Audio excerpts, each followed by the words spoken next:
Hello everyone, welcome back to our history series. uh, हमने अभी तक 1892 काउंसिल्स एक्ट तक देखा था and we'll move forward from that. We'll see what are the major things, major developments that has took shape in the national struggle. अभी मतलब things are getting bigger and bigger now. People are getting a lot of involvement in the administration, in the politics. Uh, अभी देखते हैं कि क्या क्या मतलब events led to the rise of nationalism in India. तो इसमें मतलब एक थ्री फेजेस बता सकते हैं कि what all led to the freedom. पहला फेज जो है मॉडरेट फेज कहा जाता है, विच इज़ फ्रॉम 1885 टू 1907. उसके बाद आते हैं extremist phase. The ideas are little bit violent, the ideas are little bit revolutionary. उसके बाद आता है Gandhian phase. So will start with moderate phase which is from 1885 to 1907. अब this started with the start of INC, Indian National Congress, जो 1885 में जो शुरू हुआ था. इसको 1907 तक मॉडरेट फेज कहा जा सकता है. And the major leaders in this are A.O. Hume, Banerjee, Surendranath Banerjee, Dadabhai Naoroji, Firoz Shah Mehta, Gopal Krishna Gokhale, Madan Mohan Malviya, Badruddin Tayeb. All these people are moderate leaders. We'll see. इनका moderate phase में basically these people were inclined to the British policies. मतलब they used to believe in the British administrative structures. मतलब they used to think that Indians को अभी educate करना है. Indians are little backward. They don't understand the British policies. They used to trust the British people. मतलब in the initial stages they used to say हाँ British सही कर रहा है, British को थोड़ा बताना चाहिए कि ऐसे करना है वैसे करना है. These type of attitudes. Moderate phase में they mostly they were not fighting with the British, but they used to put demands to the British Empire कि मतलब ये आप करिए, we'll be very happy of these things. So moderates demands ये था. कुछ आप देख सकते हैं. They were talking about the freedom of press. They were talking about the abolition of Arms Act. They were talking about the separation of judiciary from executive. ठीक है, एक डेमोक्रेसी का आइडिया बात कर रहे थे. But all these ideas, they common people would never come in contact with these ideas. They used to convey these ideas to the British. That's it. मतलब एक मास मूवमेंट यहाँ पे नहीं देख सकते आप. And the major drawbacks of this moderates are they're highly elite class. All these people, we'll see.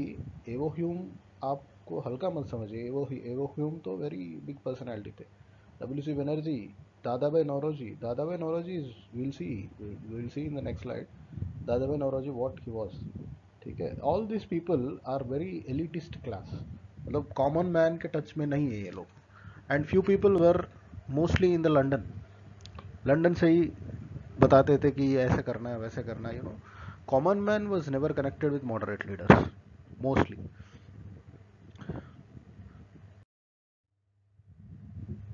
No, these are few moderate leaders. We are talking about A.O. Hume. Actually, A.O. Hume was an ICS officer. Okay? And he served as a secretary to Department of Revenue, Lord Moyo के under. You know how big he is. He's not a हल्का फुल्का आदमी नहीं था ये A.O. Hume. And ये actually जब administration में जब काम करते थे, he was critical about the British policies, and he used to criticize the viceroy's policies also. That's why he was removed. ठीक है, उसके बाद इन्होंने आईएनसी फॉर्म करने में मदद किया था. And he is Wedderburn, and he headed the INC sessions also once or twice, and he was also an ICS officer. These people helped in the establishment of INC. and ये liberal party का MP था, member of parliament. And ये chief secretary जब था, retired as chief secretary in the Bombay province. chief secretary of a particular, as on today also, if we see chief secretary of a particular state, Bombay province मतलब महाराष्ट्र का जो chief secretary है, उस level पे ये retire हुआ था. And the middle man, we everyone might have known him, Dada Bhai Nauroji the, and he was also a British MP. Just remember, he is not a small man, ठीक है? And he used to call the grand old man of India, and he was very critical of British Empire, and he wrote lot of concepts on economy, poverty and un-British rule of India, and he he criticized, मतलब economic policies इनका बहुत तगड़ा था. Even Britishers used to listen to his sayings. ये लोग ऐसे ऐसे थे, मतलब moderate leaders are, these are moderate leaders. Then we'll see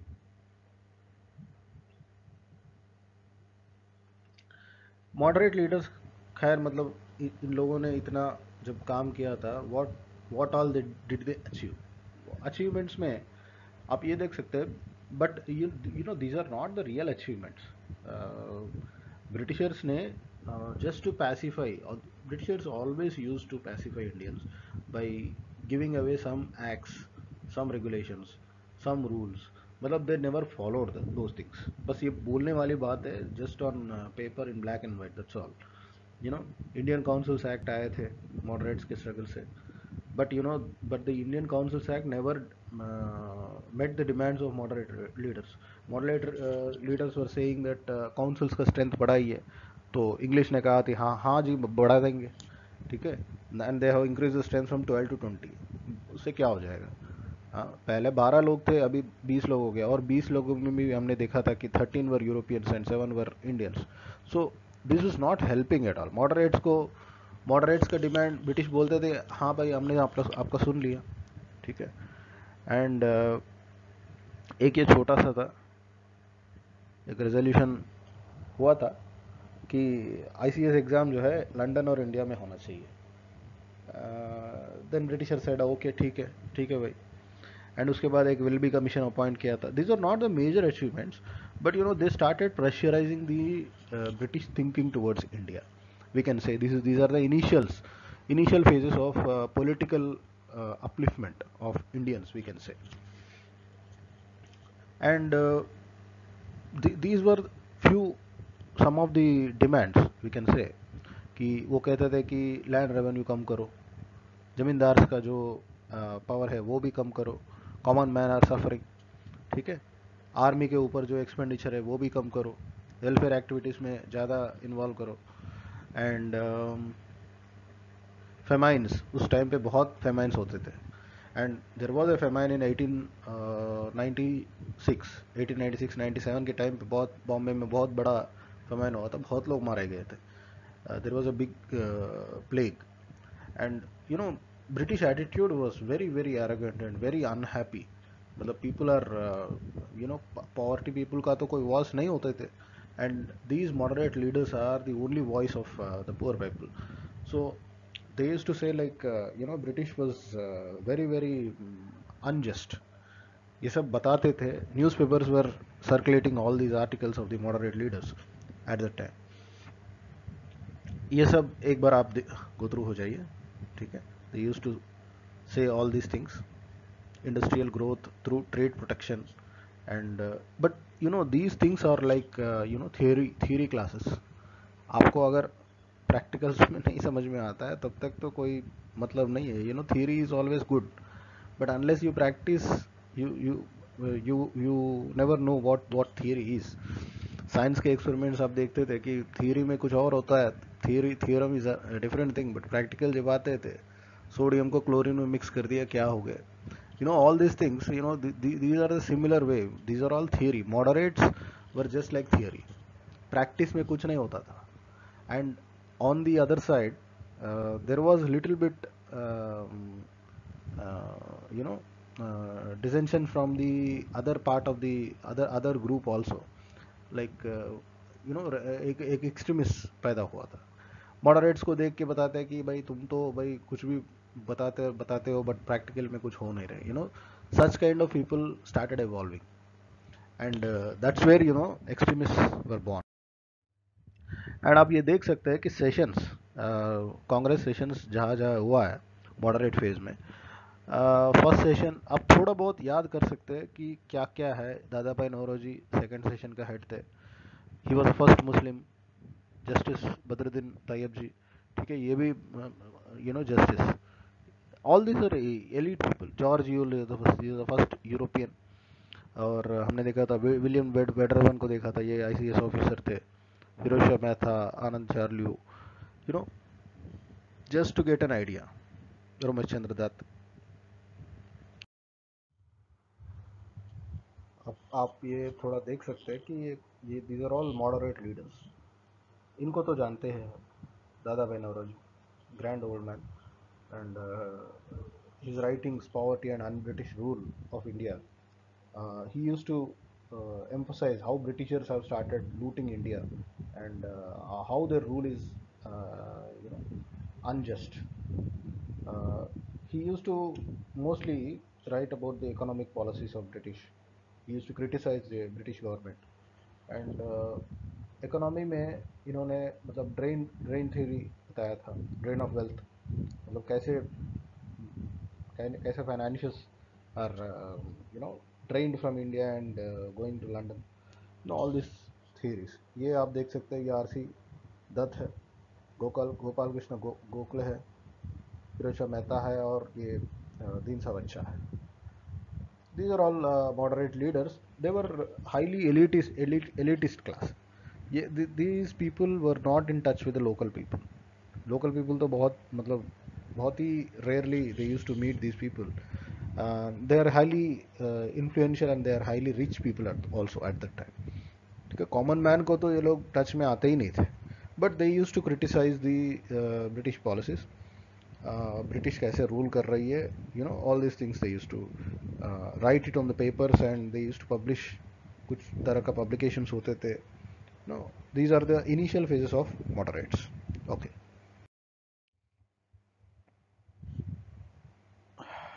हम अभी आते हैं कि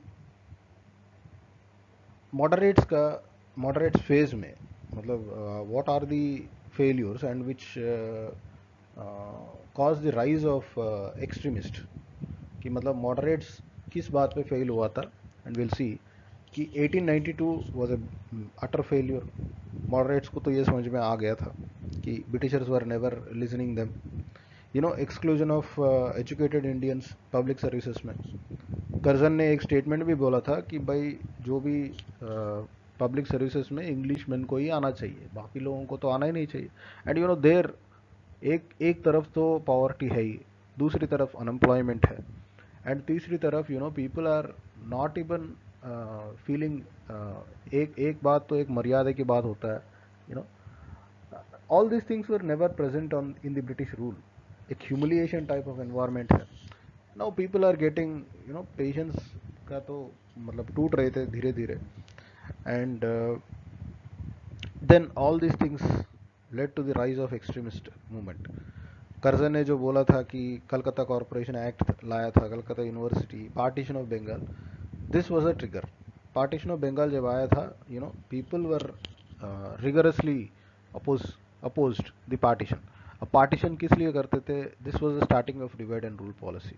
हिंदूज को और मुस्लिम्स को अलग बना देते, अलग बना के, and they thought that we would benefit in this aspects. मतलब एक तरफ से आईएनसी का आवाज़ उड़ रहा है, एक तरफ आईएनसी का व्यूज़ कॉमन मैन तक पहुंच रहे. सो they thought that we should put a check to INC, and they started encouraging the Muslim leaders. And in this time only, uh, Bal Gangadhar Tilak, such people started rising. And एक ये देख सकते हैं आपने, हमने बताया था कि 1897 का जो प्लेग था, उस प्लेग कमिश्नर को मारा गया था. His name was Rand. ठीक है, ये रैंड को बहुत बुरी तरह से मारा था. किसने मारा था? चापेकर ब्रदर्स ने. People's patience was out of control now. बहुत लोग मर रहे थे, बहुत लोग, पीपल वर हाईली पॉवर्टी में जीते थे. And there was no employment. कैसे जिएंगे लोग? People were, and Britishers were enjoying a lavish lifestyle also. at the same time. People are educating now. People started education. ऐसा नहीं कि 1857 की टाइम की तरह नहीं था. And people know the things, people know their rights, मतलब, and people know what Britishers are doing. Now they started to fight, and now they started to question the British authorities. And अब आया था कि partition of Bengal किस लिए किया गया था. एडमिनिस्ट्रेटिवली दे सेड दैट हमारे बंगाल प्रोविंस जो है बहुत ही बड़ा प्रोविंस है, and it's very difficult to control और एडमिनिस्टर दी प्रोविंस. इसलिए वो कर्जन ने बताया था कि इसको दो दो में डिवाइड कर देते, मुस्लिम डोमिनेटेड एरियाज अलग और हिंदू डोमिनेटेड एरियाज अलग. But now people were not that innocent, और इतना बेवकूफ़ नहीं थे कि लोगों को तो समझ में आ रहे थे कि मतलब क्या कर रहे थे ब्रिटिश, क्या क्या चाहते हैं. And they clearly understood, they wanted to do a divide and rule policy. ठीक है, this was the official reason. Curzon का प्लान यही था. एंड मुस्लिम्स को थोड़ा ललकाने के लिए वो कहा था कि हम कैपिटल को जो है ना ढाका में शिफ्ट करेंगे, क्योंकि that was a Muslim centre. And Muslims भी थोड़ा मान गए कि मतलब हाँ ब्रिटिशर्स हमारे बारे में सोच रहे हैं. There was little bit agony between Hindu and Muslims at that time. So Muslims सोचा था कि हमारा भला जो कर सकता है उसी के बारे में सोचेंगे. सो ब्रिटिशर्स सेड दैट हम कैपिटल को शिफ्ट कर रहे हैं, ढाका में शिफ्ट कर रहे हैं. But at this time 1905 में भी there was no extremist, अभी इतना इफेक्टिव नहीं थे. उस टाइम पे भी मॉडरेट्स थे. सो मॉडरेट्स मोस्टली दे जस्ट मतलब क्या करते थे कि वो ज़्यादा से ज़्यादा पिटिशन डालते थे, एक पब्लिक मीटिंग कर लेते थे. एंड इस न्यूज़पेपर्स की जरिए ये लोग बताते हैं कि ऐसे ऐसे हो रहा है, British are little bit unjust, and this partition is highly unjust to the administration. तो ये न्यूज़पेपर्स हुआ करता था, हितवादा, संजीवनी, बंगाली, आप ये देख लीजिए. These were the newspapers which are famous during the partition. अब ये पार्टीशन के टाइम पे protest were slowly going on from town to town, city to city. Bengal में ही होते थे पहले, ठीक है, बंगाल प्रोविंस का ही था. नाउ स्लोली वो जो हमने देखा था टाउन टू टाउन जो स्प्रेड कर रहा था, public dissent was so wider, it started spreading slowly. तो मॉडरेट्स लीडर ने भी अब मतलब एक्टिव होने लगा था. उसमें जो लीडर्स थे उस टाइम पे, रेवोल्यूशनरीज थोड़ा बढ़ रहे थे, मतलब voicing out the opinions in A more powerful way. People have started मतलब objecting to the decisions taken by the Lord Curzon. तो उन्होंने पहले बात जो है बॉयकॉट रेजोल्यूशन पास किया था. तो this was a formal proclamation of स्वदेशी मूवमेंट. जुलाई में अनाउंसमेंट हुआ था, अगस्त में 1905 में उन्होंने ये डिक्लेरेशन दे दिया था कि प्रोक्लेमेशन की, मतलब हम स्वदेशी मूवमेंट को लॉन्च कर रहे बोल के. एंड स्वदेशी मूवमेंट में ज़्यादातर मतलब स्वदेशी मूवमेंट कई तरह के बताते हैं, बट व्हाट इज़ स्वदेशी, कि ब्रिटिश क्लॉथ को हम बैन करेंगे, ठीक है, और ब्रिटिश प्रोडक्ट्स को हम बैन करेंगे, और will produce our own products.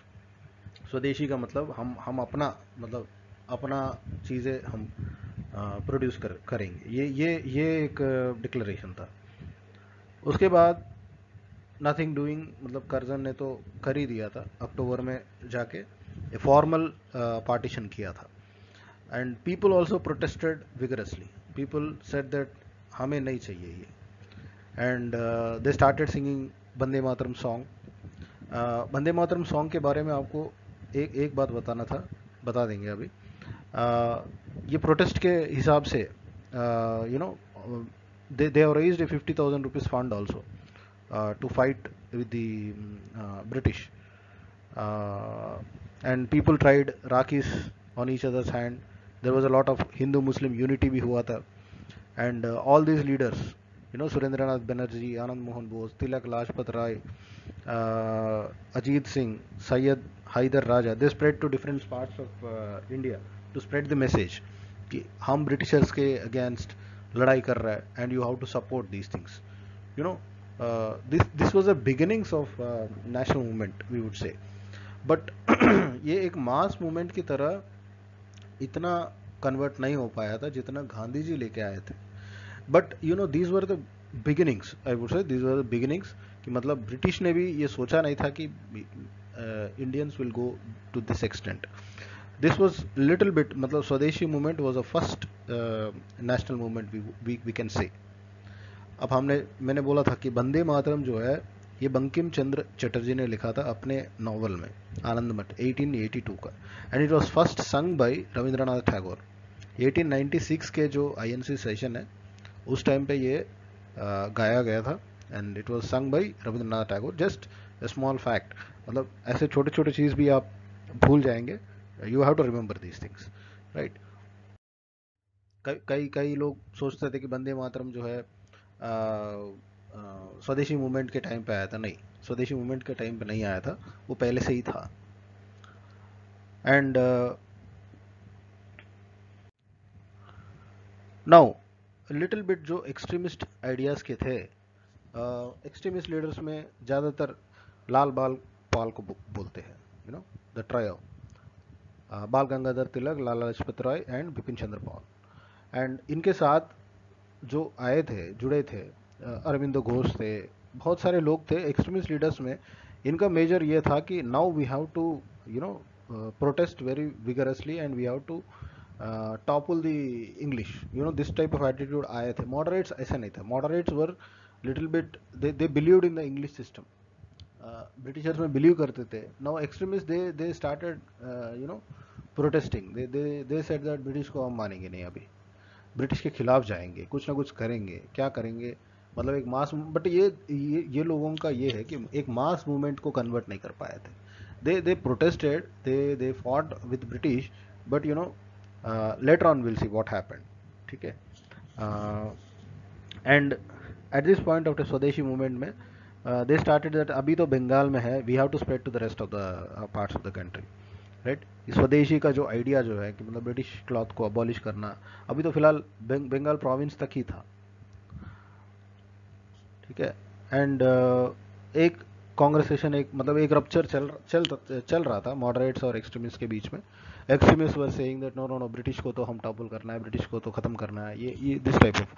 But moderate said that नहीं नहीं, हम देख लेते हैं, ब्रिटिश विल लिसन, ब्रिटिश अच्छे हैं, ब्रिटिश अच्छे लोग हैं, दे समझते हैं, दिस टाइप ऑफ. सो एक रप्चर चल रहा था मॉडरेट्स और एक्सट्रीमिस्ट के बीच में.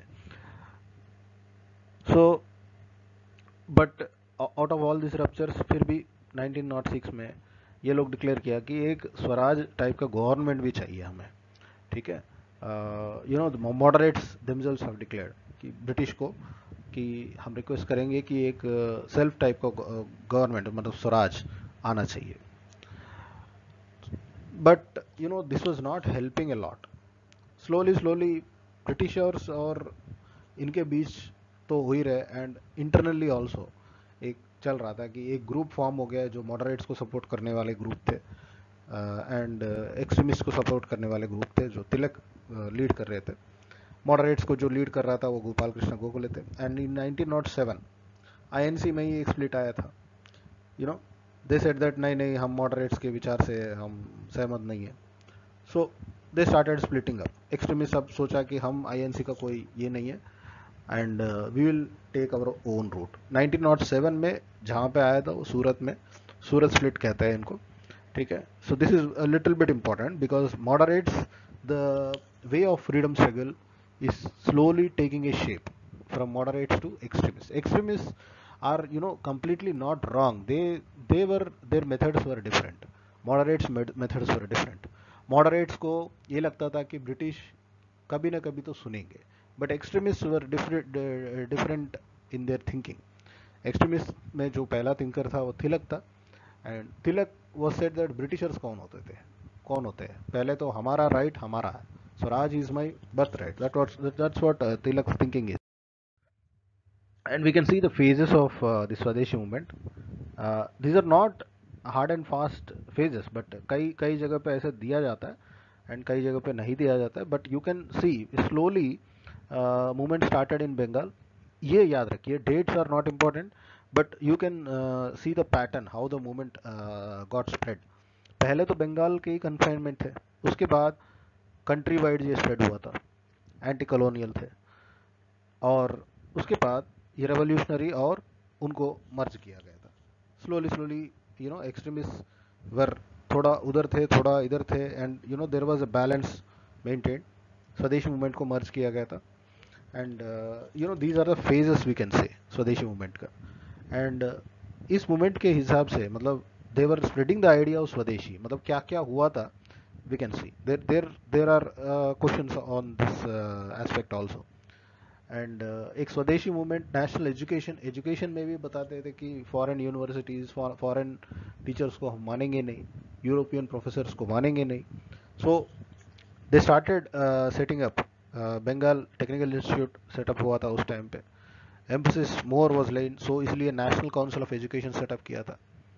ठीक है, this was not set up by English, ठीक है, इंडियंस ने ही सेटअप किया था ये national council on education. And एक नेशनल कॉलेज सेटअप किया था, अरविंद घोष उसका प्रिंसिपल बना था पहला। एंड इट ये एक trade related things also started, Bengal chemical works open किया था, Swadeshi textile mills, soap, match factories, tanneries, all this things, मतलब सब कुछ ये बोलना चाहता है कि हमें ब्रिटिशर्स की ज़रूरत नहीं है, we can produce our own economy, we can produce our own products. This is how the idea of national movement taking shape. Then we'll see, you know इनके बारे में थोड़ा जानना है, few leaders we need to know detailedly about them.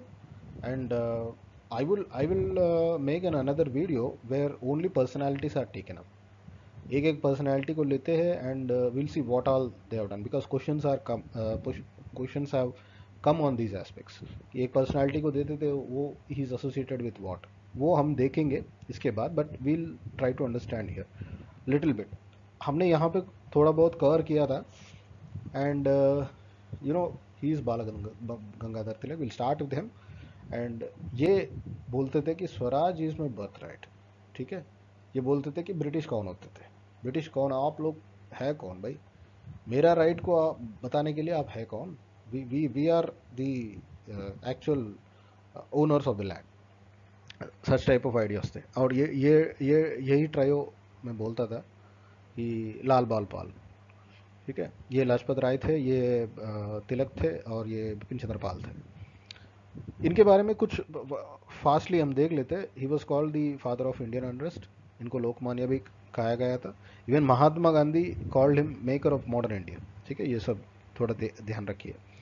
And इनका जो close alliance था, ये तीन लोग, ये क्लोज अलायंस था। इसके साथ साथ जो है ना, अरविंदो घोष भी उनके साथ थे, वीवो चिदम्बरम पिल्लाई, मोहम्मद अली जिन्ना भी थे।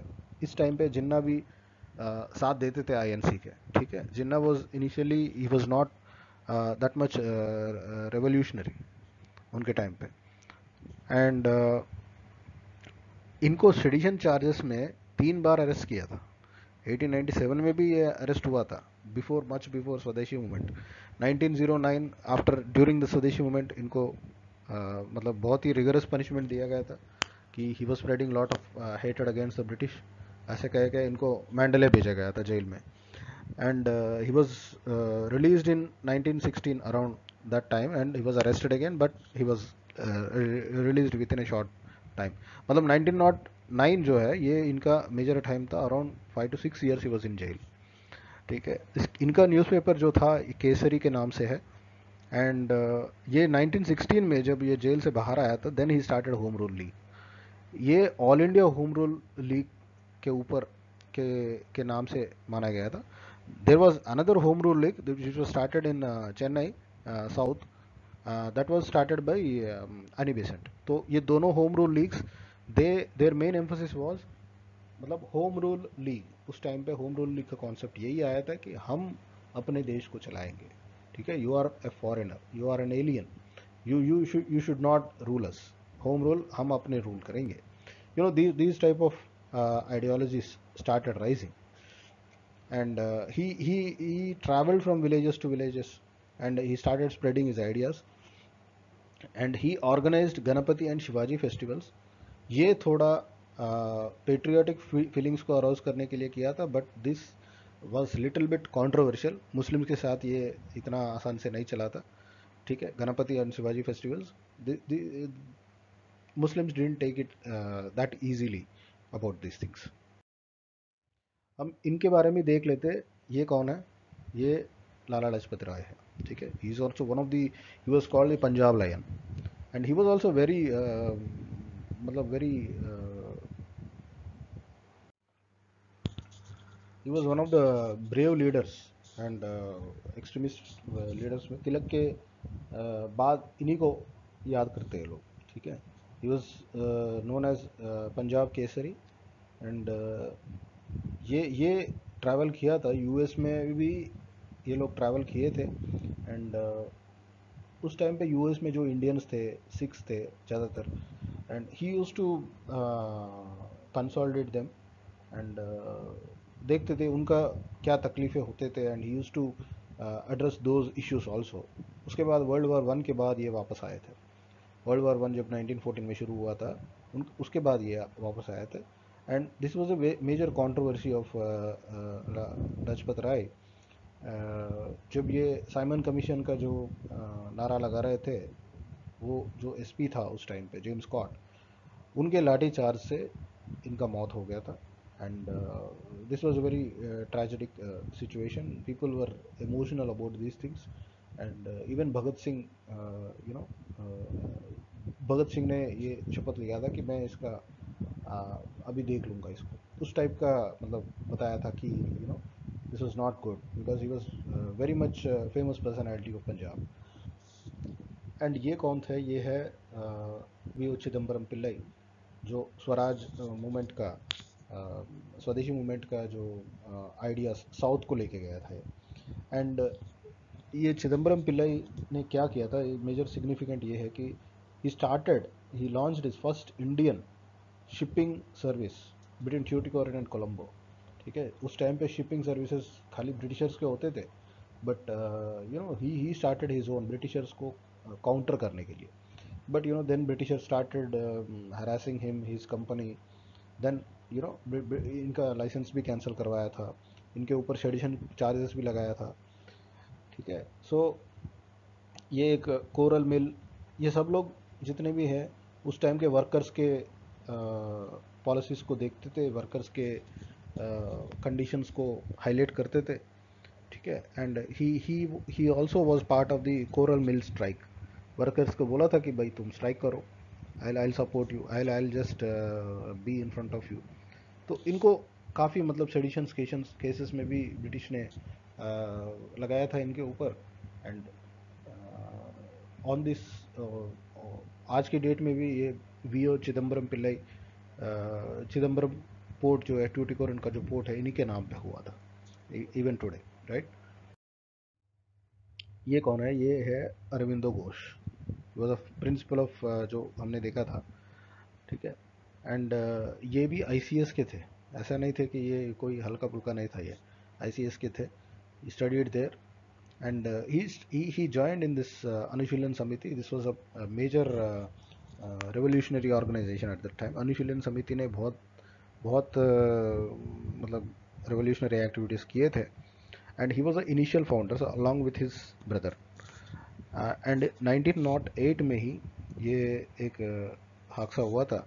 खुदीराम बोस और प्रफुल्ल चाकी ने, they tried to kill the magistrate Kingsford, and by mistake they have killed some other persons. So you know, Aurobindo Ghosh भी इन इसके कनेक्शन में अरेस्ट हुआ था। ठीक है, but he was acquitted, he was acquitted.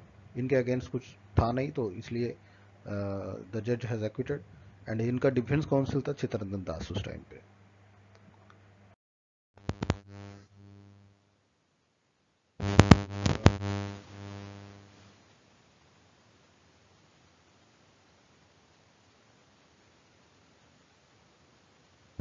Dissent between Hindus and Muslims growing at this point of time. तो एक ये मुस्लिम्स जितने भी है they were little bit cautious about their interest and they started like मतलब वो सोचते थे कि हिंदूज हमको नहीं समझ रहे, we have to we have to garner our own support. तो इसलिए वो लोग All India Muslim League League को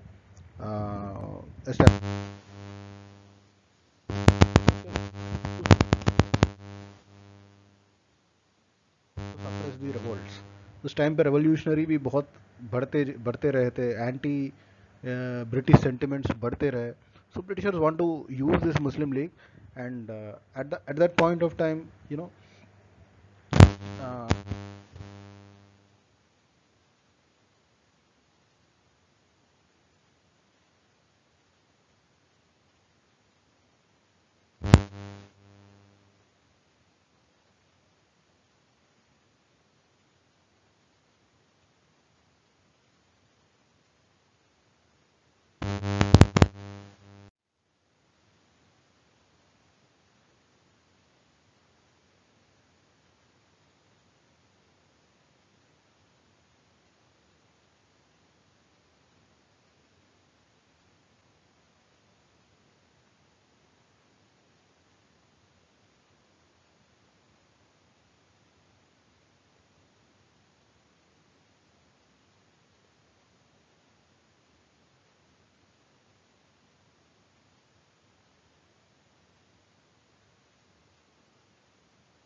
1909 काउंसिल्स एक्ट में हम बेसिक प्रोविजंस हम देख लेते क्या है कि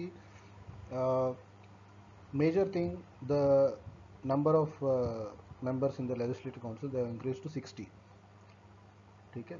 and of whom 27 were to be elected. अब ये इलेक्शंस का बात आया था but this were in the still in the recent phase.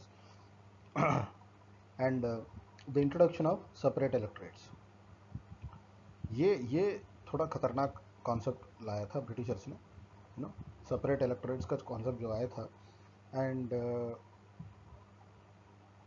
And ये इलेक्शंस की बात किया था. ये elections these are not the direct elections, these are the indirectly elected. अब ये इलेक्टोरल कॉलेज क्या था एंड कैसे इलेक्ट करते थे, these are little bit complicated concepts. मतलब इतना आसान नहीं था, इंडियंस को तो उस टाइम पे समझ में नहीं आ रहा था. Even leaders only used to understand all these things. ठीक है. उसका इलेक्ट्रल कॉलेज में कौन कौन होता था, already elected members provincial legislative council, जैसे आज की डेट में एमएलएस एमपीज को इलेक्ट करने के हिसाब से उसी टाइप का पैटर्न था कुछ. जस्ट इमेजिन, मतलब पार्लियामेंट में जो एमपी बन रहा है, MP is elected by the MLAs. You know this type of structure was created little bit, ऐसा समझ लीजिए आप. एंड ये तो पहले से भी जो कॉम्पोजिशन था लेजिस्लेटिव काउंसिल का था, थोड़ा बहुत चेंज हुआ था. इसमें एक्स ऑफिशियल मेंबर्स भी थे, नॉन नॉमिनेटेड ऑफिशियल मेंबर्स थे, non nominated non official members थे. ये नॉन ऑफिशियल मेंबर्स में ही ज़्यादातर इंडियंस होते थे. एंड ये इलेक्टेड मेंबर्स का कॉन्सेप्ट आया था. These elected members were to be from different category of Indians. And उसमें मुस्लिम के भी सेपरेट इलेक्टोरेट्स होते थे. You know, all these things, these are the things which are related to 1909 parliamentary reforms. And this is the first time, this is a little bit fact to remember. The first time Satyendra Prasad Sinha was elected to the Viceroy's Executive Council. हमने देखा था पहले जो Viceroy's Executive Council होते थे, no Indians were present at that time. But now this is the first time they have taken. चलो यार, हम लोग इतना मतलब आतंक भी बढ़ रहा है, you know, people are reacting violently against the British, so they said that हम इंडियंस को ले लेते, इवन वाइसराय एग्जीक्यूटिव काउंसिल में, but this was not helping along. Viceroy executive council में इंडियन होना अलग है and taking our own decisions, these two are different things, you know. अभी हम चलते हैं 1914 में क्या हुआ था। 1914 में फर्स्ट वर्ल्ड वॉर जो शुरू हुआ था, and British has declared that British is at war at Germany, and even India is at war at Germany, war with Germany. अब ये जो है, ये this didn't go well with the Indians, कि ये वॉर के टाइम पे British ने ऐसे बेवकूफ़ी डिक्लेरेशन जो किया था, you know, people started again protesting, and even INC, even Muslim League at this point of time, they said that British is going against the Ottoman Turkish Empire. जो खलीफ इनको, जो खलीफ को मानते थे इंडियन मुस्लिम्स भी, they were also irritated by the attitude of British, कि आप हमारे भगवान या मतलब जो मानते हैं उसके खिलाफ आप कैसे जा रहे हैं। So this made Muslim League to think again against the British. Now they have come to know मतलब ब्रिटिश कैसे, क्या एटीट्यूड है ब्रिटिश का। तो वर्ल्ड वार के टाइम पे ये थोड़ा स्वदेशी मूवमेंट जो है, ये this slowly you know vaporized, थोड़ा स्लो डाउन हो गया था, and this you know Muslims attitude actually led to Khilafat movement. And धीरे धीरे इसके बाद हम आते हैं, पहले ये गदर कॉन्स्पिरेसी देख लेते हैं। गदर कॉन्स्पिरेसी क्या था? There was this Ghadarites in, Ghadar party form हुआ था यूएस में, यहाँ पे नहीं था, इंडिया पे नहीं था, but in US people, you know, Punjab के थे बहुत सारे लोग, एंड दे स्टार्टेड मतलब they started planning to topple the British government in India. उसमें बहुत सारे थे, उसमें बहुत सारे थे, जैसे सोहन सिंह बगना थे, तारकनाथ दास थे, लाला हरदयाल थे, and many people are there. You know, they wanted to uplift sorry they wanted to uproot the British empire from India. अब उसमें they were against the non violence जो गांधी जी का उस टाइम पे चल रहा था। They were against this non violence, they were highly they wanted to adopt highly violent methods, इसको मारो उसको मारो, उस टाइप का मतलब revolutionary attitude से। And they in fact you know joined hands with the other party जो US में थे। they started joining hands with Berlin Committee in Germany, and Indian revolutionaries जो इंडिया में थे, इसके भी हाथ मिलाया था। दे जस्ट वन, क्योंकि जर्मनी से क्यों हाथ मिला रहे थे? क्योंकि Germany was at war with British in the world war, so वो जर्मन के साथ हाथ मिला रहे थे। एंड इवन दे कॉन्टेक्टेड रास बिहारी बोस जो इंडिया में थे।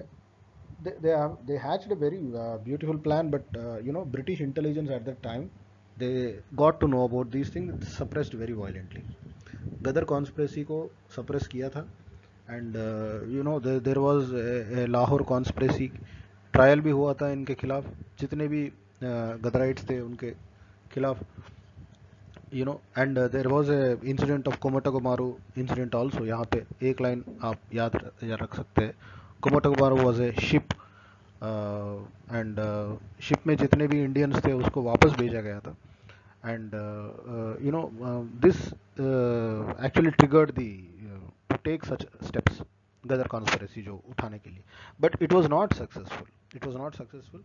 British easily identified them, and जितने भी रिवोल्यूशनरी लीडर्स थे, British was also very cruel at towards them. Revolutionaries जितने भी वो मारते तो थे, but they use to get caught, and they use to British use to have a severe punishments on them. ठीक है, so this was a failure of revolutionary leaders, but they had an impact, मतलब they left a mark on British administration. उसके बाद आया था home rule movement, ये 1916 का, पहले भी हमने बात किया था ये। This is related to Tilak, and Tilak जो शुरू किया था, तिलक वॉज स्टार्टेड इन ज़्यादातर महाराष्ट्र में शुरू किया था, एंड अनी basin in Madras. But this was not that successful. Later, this Home Rule League changed its name to Swarajya Sabha. This is important. Just remember, कभी कभी एग्जाम में ये पूछ सकता है कि स्वराज्य सभा क्या है. This was nothing but the name of Home Rule League. It was changed, renamed. 1921 में हुआ था ये.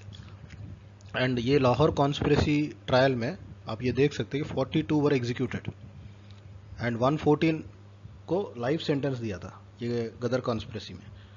And 93 people got varying terms of punishment. Britisher भी ऐसे नहीं थे, मतलब दे वर ऑल्सो रूथलेस. ठीक है, अब आगे बढ़ते हैं. 1916 में लखनऊ पैक्ट हुआ था. And just remember what is Lucknow pact. Lucknow pact किस लिए आया था? It was mainly between Muslim league and INC, क्योंकि मुस्लिम लीग एंड आईएनसी एक दूसरे के खिलाफ काम करते थे. आईएनसी एक बोलते थे, मुस्लिम लीग दूसरे बोलते थे. Muslim league was little bit critical about INC. They said that हमारा मुस्लिम इंटरेस्ट तुम प्रोटेक्ट नहीं कर रहे हो. And so finally after the commencement of world war, then Muslim league also understood the behaviour of British. मतलब ये किसी का भी नहीं है, ये मतलब हमें भी मार देंगे यहाँ पे भी. सो दे सेड दैट अब हम थोड़ा सोचना चाहिए, and they have made a pact कि मुस्लिम लीग एंड आईएनसी मिल के काम करेंगे. ठीक है, and in this platform also extremist and moderates also came together now. अभी इतने साल हो गया 1907 टू 1916, इतने साल में बहुत रेवोल्यूशनरी एक्टिविटीज आया था, हम अलग से करेंगे उसको. But many people tried to kill Britishers, kill British officers. बहुत सारे लोग ट्राई किया था, but that didn't work. Extremist को भी ये समझ में आया था कि just by killing a particular police officer और ए डिस्ट्रिक्ट मजिस्ट्रेट और anybody, British empire is not going to end. ठीक है, and now they have made a truce between moderates. Moderates को भी मतलब समझते थे. एक्सट्रीमिस्ट थोड़ा अब आ गए कि मतलब हम लोग मिलके लड़ाई करते हैं. British empire is so big, by killing just a person, British Empire is a total administrative setup, एक आइडिया. उसको मारना इतना आसान नहीं था. तो now they started a truce and they have allowed the separate electorates. separate electorates का idea initially INC को अच्छा नहीं लगता था, but now they have after the pact they have said that okay ठीक है अब आ लेते हैं. वी मतलब the differences has been sorted out. And इसमें देखिए जिन्ना जो है, मोहम्मद अली जिन्ना, उस टाइम पे ये तिलक का सपोर्टर भी था. He was associated of Tilak and he was held as a Hindu Muslim brand ambassador. ठीक है, उस टाइम पे इतना अच्छा रिलेशन था जिन्ना का और आईएनसी के मेंबर्स के साथ. अब बाद में थोड़ा कब कब क्या हुआ था अब ये देखना पड़ेगा. ठीक है, but at the time he was very much jovial with all the INC people. Then will see what major thing. अभी तक हमने जो देखा था it was up till the extremist phase. यहाँ तक आप समझ सकते हैं कि एक्सट्रीमिस्ट फेज चल ही रहा था. मॉडरेट फेज में क्या देखा था, एक्सट्रीमिस्ट फेज में क्या देखा था, हमने यहाँ तक देखा था. And after this what major things happened. Will see this is a major thing what India has seen. आप इनको पहचान रहे हो, ये हमारा गांधी जी है. ठीक है, so he entered the Indian politics at the time. India में इनका एंट्री हुआ था.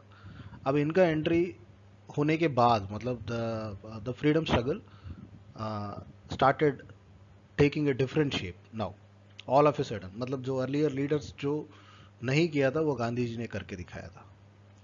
ठीक है, ही was not A common man, he was a very highly intellectual person, highly matured person, and he understands the colonialism, he understands the British Empire, he understands already South Africa में बहुत struggles करके आए थे. So he understands many things about the international phenomena also. World War भी चल रहा था. He understands all these things. He was a matured leader at the time. ठीक है, देखते हैं आगे आगे क्या क्या हुआ है. We'll see. and he was welcomed to India by Gopal Krishna Gokhale. That's why in many places he used to say that Gokhale was my guru, political guru बोलते थे. एंड ऐसे गांधी जी ने मतलब जब आते ही मतलब गांधी जी का हाईलाइट हाहाकार ऐसे नहीं मचा था. Slowly slowly he got the attention of the masses, he slowly slowly he got the attention of political leaders. ऐसे गांधी जी ने क्या किया था, will see in 2 minutes. Champaran Satyagraha, Kheda Satyagraha and Ahmedabad mill workers strike, इसमें ज़्यादातर लोग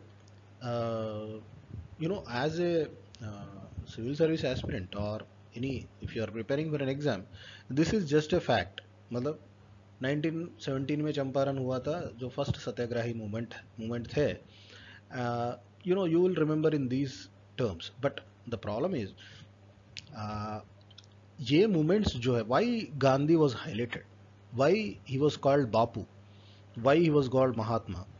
ऐसे क्या किया था जो पिछले लीडर्स ने जो नहीं किया था, नहीं कर पाए थे, क्या क्या महात्मा गांधी ने कर दिया था. These things you have to understand deeply, then only you will understand the greatness of Mahatma Gandhi. आप महात्मा गांधी के मतलब एक फैन बन जाएंगे सही में. मतलब it's not an easy thing to change the attitude of people. It's not an easy thing to raise the maturity level of people. ये सबसे डिफिकल्ट एस्पेक्ट होता है हर चीज़ में. मतलब आप नॉर्मली भी आप देखेंगे, घर पे आप देखिए, ऑफिस में देखिए, या कहीं पे भी बाहर देखिए, कोई किसी का एटीट्यूड आपको ठीक नहीं लग रहा है, उसको चेंज करना कितना मुश्किल है. Many people will just shy away, मुझे नहीं बात करना है यार तुमसे.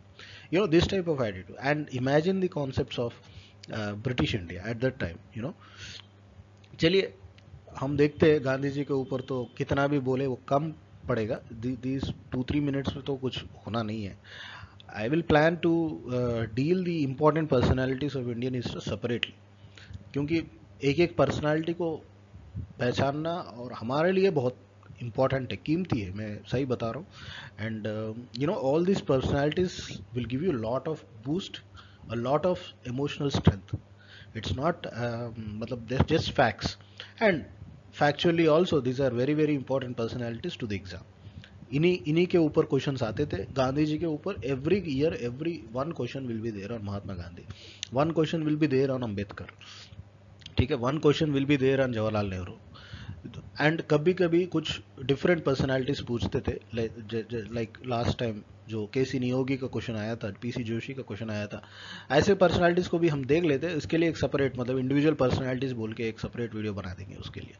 But let's see why Gandhi became famous because of Champaran.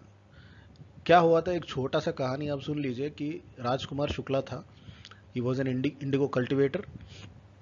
He welcomed Gandhi to visit Champaran, कि सी द फार्मर कंडीशंस. ठीक है, अभी तक तो बात ठीक है. एंड गांधी जी गए थे वहाँ पे. एंड क्या क्या हुआ था, मतलब जाते ही वहाँ पे लोग इकट्ठा होना शुरू कर दिया.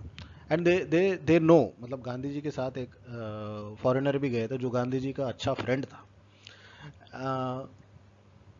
वहाँ के लोग काफ़ी मतलब बहुत ही गरीब लोग थे. जो राजकुमार शुक्ला जी भी थे वो बहुत ही गरीब फार्मर थे. And people are living in very very you can't even imagine the situations. Books में थोड़ा समझ में आना थोड़ा मुश्किल है. आप इनके चंपारण सत्याग्रह के ऊपर थोड़ा डॉक्यूमेंट्रीज भी है, आप देख लीजिए उसमें. And just imagine the situations of the farmers. Farmers are literally dying every day. They were not provided basic necessities. Basic health नहीं है उनके पास. Basic infrastructure, घर नहीं है, जमीन नहीं है. But they were tortured by the British planters, not by the British government. Just remember, British planters जो भी है, but British planters used to get power from British government only. ठीक है, तो Gandhiji has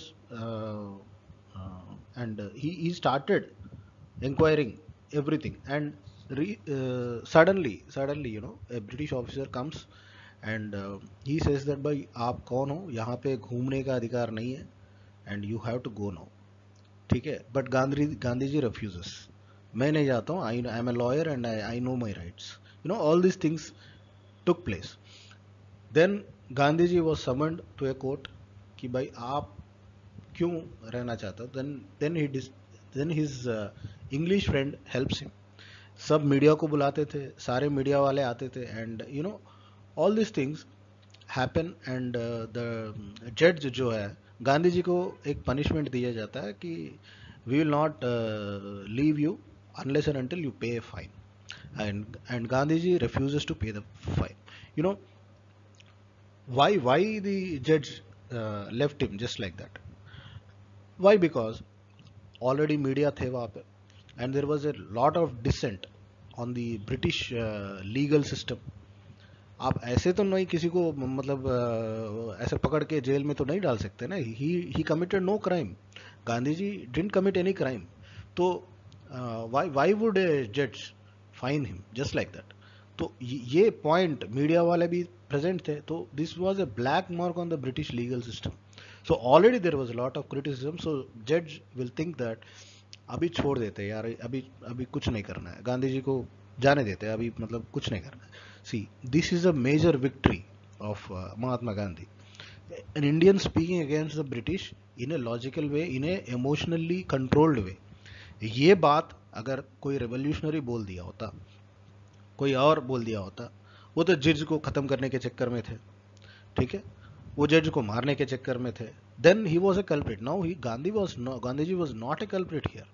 You know, he just stated that just stated his rights. तो चंपारण सत्याग्रह को थोड़ा समझना बहुत इंपॉर्टेंट है हमारे फ्रीडम स्ट्रगल में. This is the beginnings of Mahatma Gandhi in India. You need to understand. अब गांधी जी को छोड़ दिया गया. Then he started inspecting villages in Champaran, and he was assisted by many lawyers.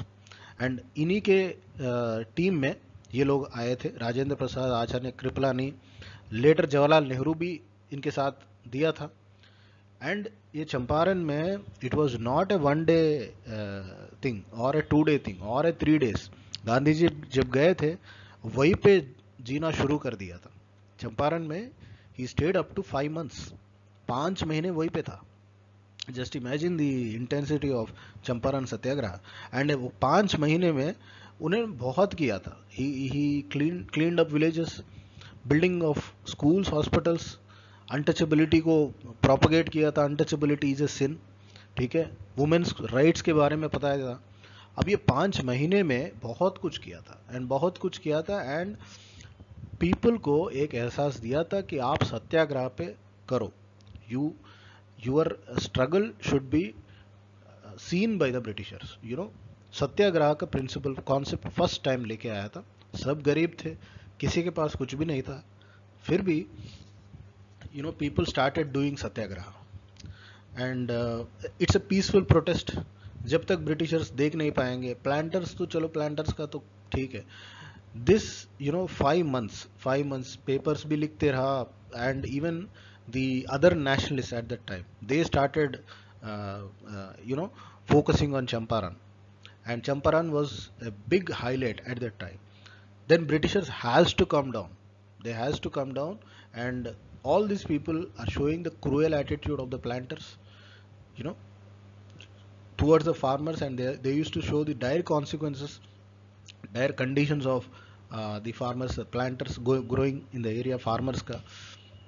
Then the province governor, province का जो governor था वो उतर के आए थे नीचे. Then he accepted to the terms and conditions, ठीक है. इसमें सब कुछ दिया हुआ है. Just please go through all this things, ठीक है.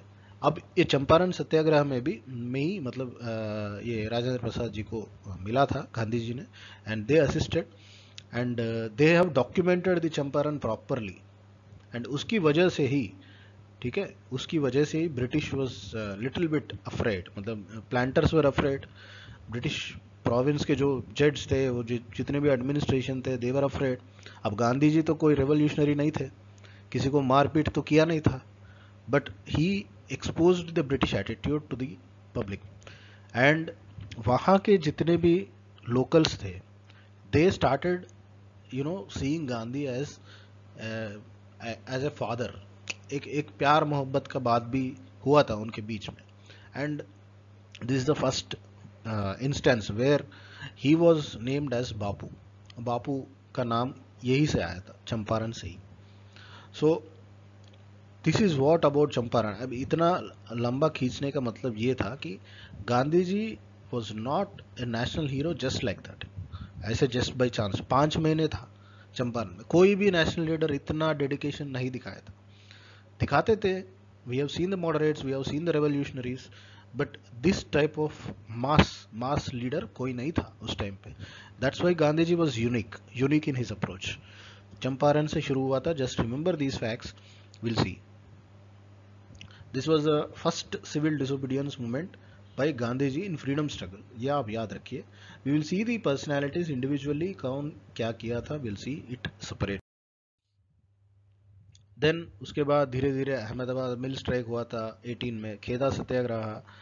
ठीक है, खेदा सत्याग्रह में सरदार वल्लभ भाई पटेल को मिला था गांधी जी ने. Then the popularity of Gandhi started rising. ठीक है, उस टाइम पे ये जो फ्लड्स आया था, they were demanding the tax reliefs खेदा सत्याग्रह में.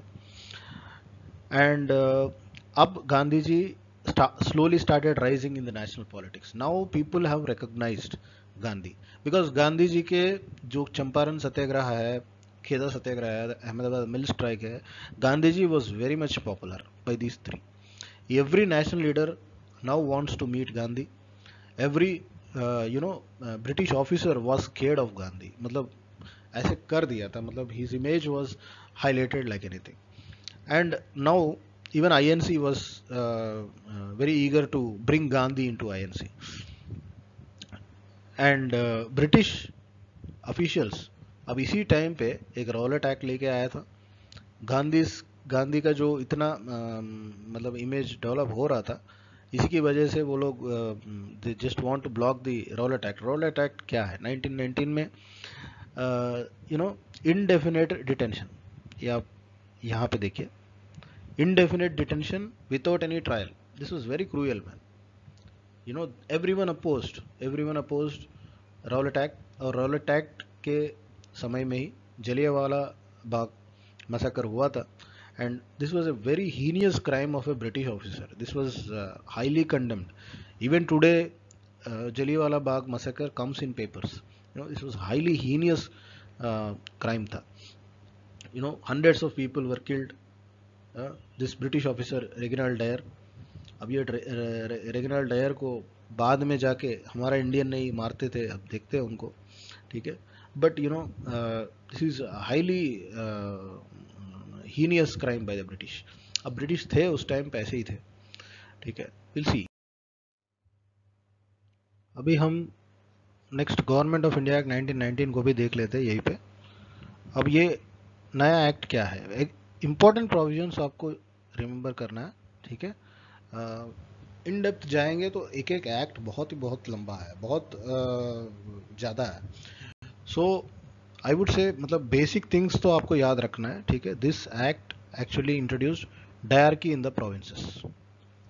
प्रोविंसेस में डायरकी इंट्रोड्यूस किया था. अब ये डायरकी का कॉन्सेप्ट क्या है? प्रोविंसेस मतलब आप आज के स्टेट्स समझ लीजिए, जैसे महाराष्ट्र स्टेट है, कर्नाटका स्टेट है, वैसे ही प्रोविंसेस उस टाइम पे प्रोविंसेस कहा जाता है. सो प्रोविंसेस डायरकी क्या होता था कि subjects were divided now into reserve subjects and transferred subjects. So reserve subjects का पावर किसके पास होता था? गवर्नर के पास, जो ब्रिटिश गवर्नर थे उनके पास होता था. ट्रांसफर सब्जेक्ट्स किसके पास होता था? जो असेंबलीज थे, आज के डेट में जो असेंबली है, स्टेट के असेंबली, उनके पास ट्रांसफर सब्जेक्ट्स होता था उस टाइम पे, जो प्रोविंसेस में जो लोग थे. But frankly speaking, reserve subjects were all the powers, मतलब reserve subjects were all the important aspects of the state. So this is the concept of dyarchy. अब ये डायरकी कब अबॉलिश हुआ था देख लेते. 1935 में इस डायरकी को अबॉलिश किया था आफ्टर अराउंड 16 ईयर्स. ठीक है, but as of now you just remember this 1919 act has introduced diarchy at the provinces.